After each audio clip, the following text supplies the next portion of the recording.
Bismillahirrahmanirrahim. Assalamualaikum warahmatullahi wabarakatuh. Perkenalkan, saya Gagan Ganjar Tabah dari Unjani. Saya sedang mengikuti pelatihan pekerti tahun 2021 yang diadakan oleh Untirta bekerja sama dengan Aparti. Nah, pada saat ini saya mendapatkan tugas membuat sebuah video pembelajaran yang mana materinya itu penyusunan bahan ajar dan rubrik penilaian. Materi ini saya ambil dari Bapak Dr. Syihabuddin Said MSI. Terima kasih untuk Pak Syihabuddin Said telah memberikan izin saya menggunakan materinya. Setelah ini kita mulai saja pembahasan tentang penyusunan bahan ajar dan rubrik penilaian. Yang pertama, fungsi dari bahan ajar tersebut dibedakan menjadi tiga macam.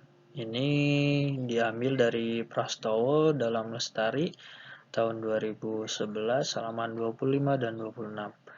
Nah, yang pertama ada tiga macam. Yang pertama adalah fungsi bahan ajar dalam pembelajaran klasikal. Lalu yang kedua ada fungsi bahan ajar dalam pembelajaran individual. Yang ketiga ada fungsi bahan ajar dalam pembelajaran berkelompok, secara kelompok. Nah, jenis-jenis bahan ajar apa saja sih? Jenis-jenis bahan ajar ada dua. Yang pertama jenis bahan ajar cetak. Dari jenis bahan ajar cetak ini yang biasa kita sering gunakan dari sekolah sampai pun kuliah. Ada beberapa. Yang pertama ada buku pelajaran atau buku bahan ajar, lalu ada modul, lalu ada handout, dan ada lembar kerja. Nah, itu jenis bahan ajar secara cetak. Lalu ada satu lagi yaitu bahan ajar non-cetak. Bahan ajar non-cetak ini adalah bahan ajar yang dikembangkan dari barang sederhana, bahan ajar diam dan display, video, audio, overhead transpace atau OHT.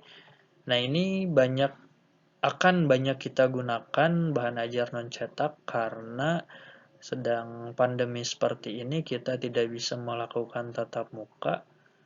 Nah, salah satunya seperti yang saya buat ini dalam tugas pekerti ini yaitu membuat video bahan ajar. Seperti itu. Lalu ada beberapa tadi buku, ada handout, ada modul. Buku adalah sebagai bahan ajar merupakan buku yang berisi ilmu pengetahuan hasil analisa terhadap kurikulum dalam bentuk tertulis. Yang kedua ada handout. Handout itu adalah bahan tertulis yang disiapkan untuk memperkaya pengetahuan peserta didik.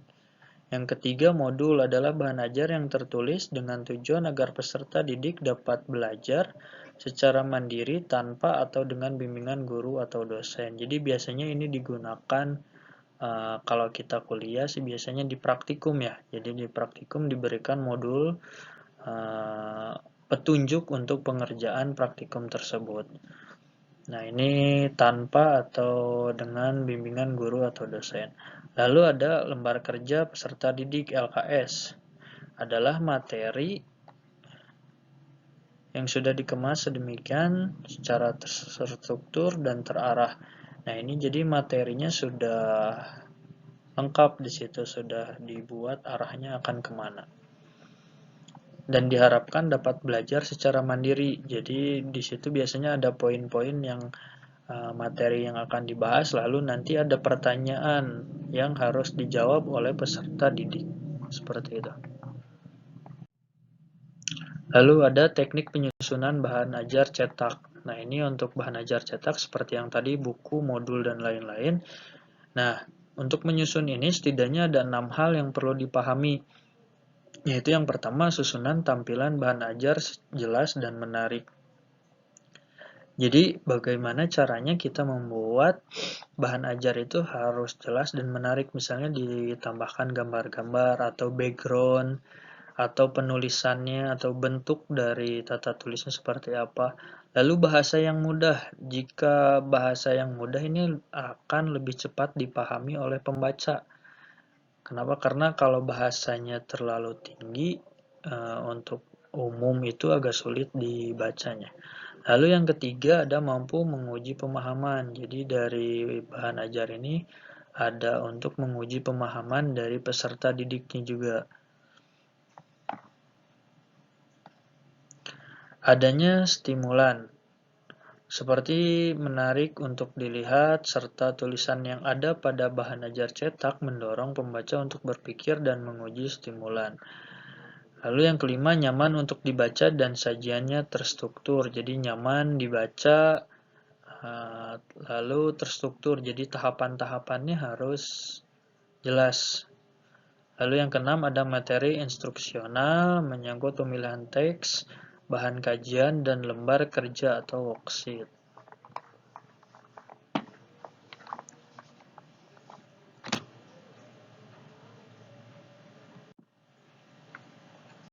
Lalu setelah teknik penyusunan bahan ajar cetak, ada pengembangan bahan ajar. Ini perlu dilakukan untuk membangun situasi pembelajaran secara dinamis dan tercapainya tujuan pembelajaran. Yang pertama ada karakteristik isi pesan pembelajaran yang akan disampaikan agar tidak salah dalam memilih strategi pembelajaran.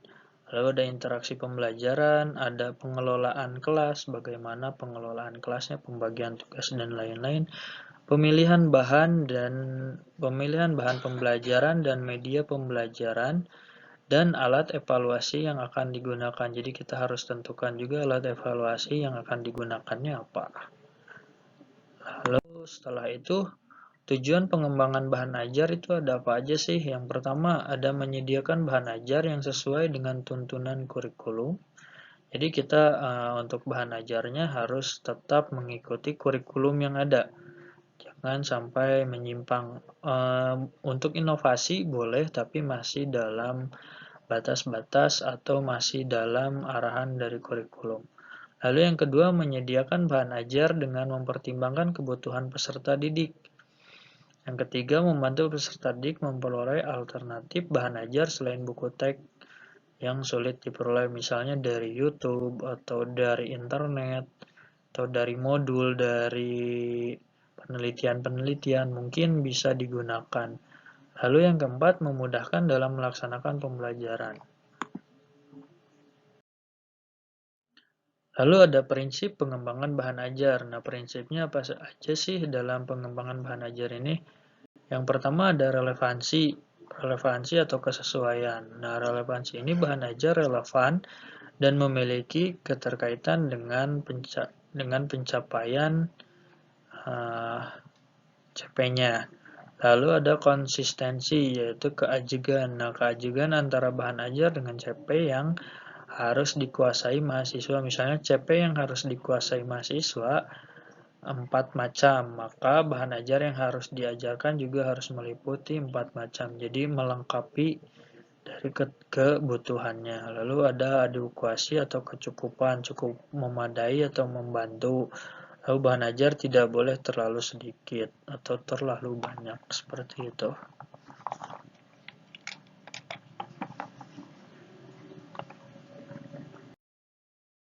Lalu setelah itu langkah pemilihan. Nah, langkah pemilihan ini ada apa aja sih langkah-langkahnya? Yang pertama mengidentifikasi CP atau capaian pembelajaran yang menjadi acuan atau rujukan pemilihan bahan ajar. Lalu mengidentifikasi jenis-jenis materi bahan ajar. Nah, setelah itu memilih bahan ajar yang relevan dengan capaian pembelajaran yang telah teridentifikasi. Jadi dipilih, lalu memilih sumber bahan ajar. Nah, sumbernya nanti mau dari mana? Seperti itu.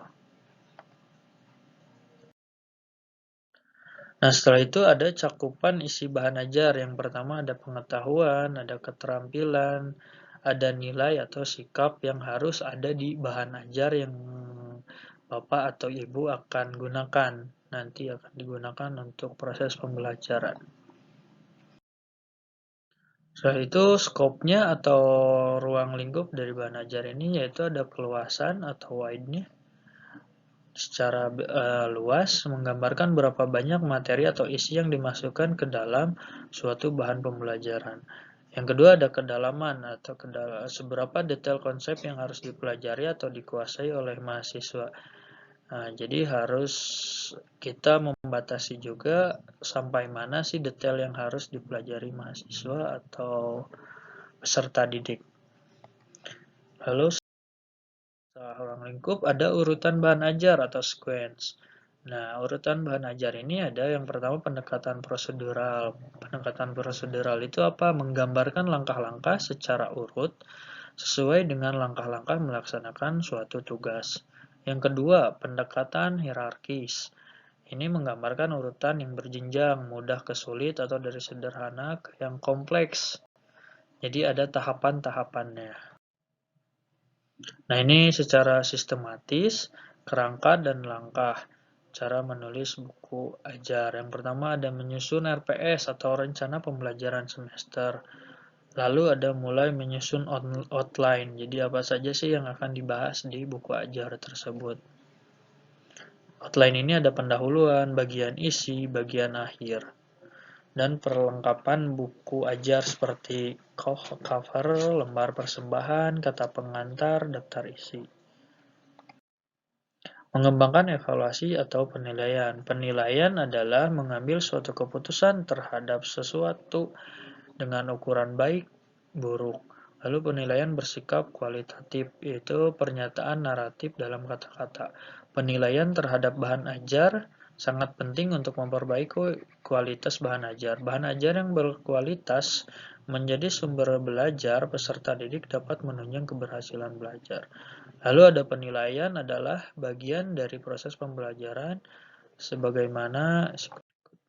Nah, ini siklusnya. Yang di bawah ada evaluasi proses pembelajaran. Jadi ada yang pertama itu ada rancangan, lalu ada pembelajaran, lalu ada hasilnya atau luarannya. Rancangannya yang tadi sudah disebutkan misalnya dari profil, terus ke CPL, mata kuliahnya, rangkaian mata kuliahnya. Nah, itu bagaimana. Lalu pembelajarannya, pembelajaran itu hubungannya dengan dosen, mahasiswa, dan bahan ajar. Nah, lalu luarannya mau seperti apa? Lalu apa yang diharapkan dari mata kuliah ini? Misalnya lulusan memiliki kemampuan sesuai capaian pembelajaran lulusan. Jadi disesuaikan dengan kebutuhannya. Lalu penilaian terhadap bahan ajar juga dapat memperbaiki kebutuhan belajar mahasiswa sesuai konteksnya seperti itu. Jadi ini harus kita desain pembelajarannya seperti apa agar pembelajaran ini dapat memperbaiki kebutuhan dari belajar mahasiswa sesuai konteks-konteks yang diberikan. Lalu ini beberapa aspek penting yang dinilai dari bahan ajar adalah yang pertama. Yang pertama materi atau isi itu sudah jelas harus ada. Lalu penyajian materi, penyajiannya bagaimana nih? Apakah lewat PowerPoint, apakah lewat video, foto, dan lain-lain. Lalu keterbacaan, apakah jelas dibaca dan mudah dipahami atau bagaimana. Lalu ada teks atau wacana dan gambar ilustrasi. Karena orang-orang akan lebih tertarik jika bahan ajarnya itu berbentuk gambar, tidak hanya berbentuk tulisan, itu akan lebih menarik. Lalu kebahasaan itu harus disesuaikan dengan kurikulum yang sudah ada, jadi bahasanya harus baik dan benar. Lalu ada validasi kelayakan bahan ajar yang dikembangkan, dilakukan dengan cara yaitu uji coba keterbacaan dari bahan ajar tersebut, lalu penilaian bahan ajar secara keseluruhan oleh pengguna sasaran, misalnya oleh mahasiswa atau peserta didik.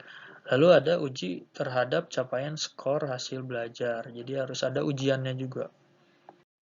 Setelah itu ada proses evaluasi bahan ajar. Proses evaluasi bahan ajar ada apa aja sih? Ada komponen kelayakan isi, ada beberapa, lalu ada komponen kebahasaan, lalu ada komponen penyajian.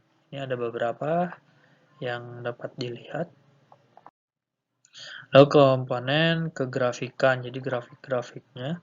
Lalu variabel dalam evaluasi. Nah, ini lembaran evaluasi atau penilaian bahan ajar. Jadi contohnya seperti ini. Jadi nanti ada Evaluasinya ini variabelnya bisa kita tentukan, berbeda dengan ini pun tidak masalah, ini hanya contoh. Nanti hasil evaluasinya sesuai atau tidak ya, atau tidak bisa di checklist atau bisa diisi.